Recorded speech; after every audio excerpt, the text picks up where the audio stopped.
সকলকে ধন্যবাদ। আসসালামু আলাইকুম। আমরা শুনছিলাম 11 দলীয় ঐক্যজোটের পক্ষ থেকে।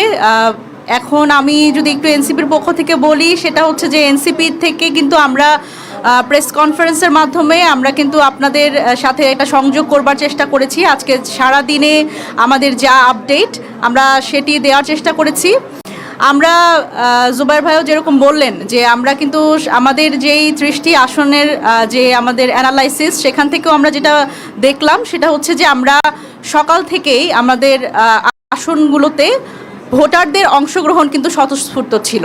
এটি একটা খুবই আশাব্যঞ্জক ব্যাপার। আমরা এই জায়গা থেকে ভোটারদের স্বতঃস্ফূর্ত অংশগ্রহণ দেখেছি এবং তাদের যে এই যে 17 বছর যে আসলে আমরা আমাদের মতো তরুণরা যারা আসলে নির্বাচনের এই প্রক্রিয়া থেকে যাদের দূরে রাখা হয়েছিল, তারা কিন্তু প্রথমবারের মতো খুবই উৎসব মুখর পরিবেশে কিন্তু তারা ভোট দিতে পেরেছেন।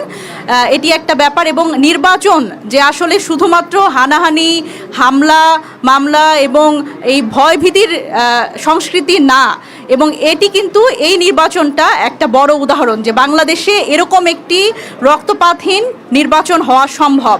এবং এটি আমি বলবো যে জুলাই গণ অভ্যুত্থানের প্রতি সত্যিকারের জাস্টিস হচ্ছে এটি, যে বাংলাদেশে 17 বছর পরের যে নির্বাচন, সেই নির্বাচনে প্রত্যেকটি রাজনৈতিক দল এবং যারা আসলে দায়িত্বপ্রাপ্ত ছিলেন নির্বাচনকালীন, তারা কিন্তু একটা দায়িত্বশীলতার পরিচয় দিয়েছে। এবং আমি আমার জায়গা থেকে এবং এনসিপির পক্ষ থেকে, এনসিপির নির্বাচন পরিচালনা কমিটির পক্ষ থেকে আসলে সকলকে আন্তরিক ধন্যবাদ জানাই।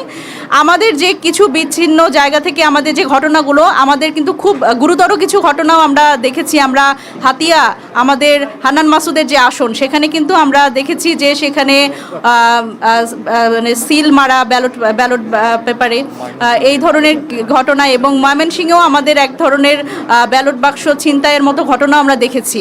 কিন্তু এরকম কিছু ঘটনা, এবং আমরা আরও যেটা গুরুত্বপূর্ণভাবে বলতে চাই, ঢাকা 8 আসন এবং 9 আসনে আমাদের প্রার্থীরা যখন আসলে কেন্দ্র পরিদর্শনে গেছে, সেখানে কিন্তু এক ধরনের অস্থিতিশীলতা আমরা লক্ষ্য করেছি। তবে আমি যদি বলি, এই ধরনের ত্রুটি বিচ্যুতি যখন আমরা লক্ষ্য করেছি, আমরা অভিযোগ করেছি, পরবর্তীতে কিন্তু যারা আসলে দায়িত্বপ্রাপ্ত তারা এই বিষয়গুলো অ্যাকনলেজ করেছে এবং ব্যবস্থা নিয়েছে। এটি একটা খুবই আশার ব্যাপার।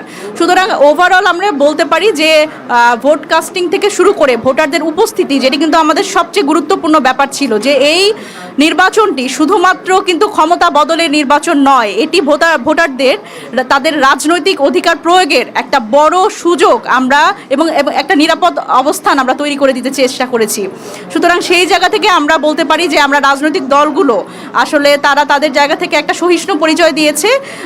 এবং আমরা সামনের দিকে একটু দেখতে চাই যে আগামী কিছুক্ষণ আমরা পরে দেখব আসলে ভোট গণনা শুরু হবে, এবং এই জায়গাতে আমাদের সতর্ক দৃষ্টি রাখবো। এবং আমরাও ইলেকশন কমিশনে যাব এবং আমাদের প্রতিনিধি যারা আছে তারাও সেখানে উপস্থিত থাকবে, এবং এর পরবর্তীতে আবার আপনাদের সাথে ইনশাল্লাহ কথা হবে। সকলকে অসংখ্য ধন্যবাদ। আসসালামু আলাইকুম।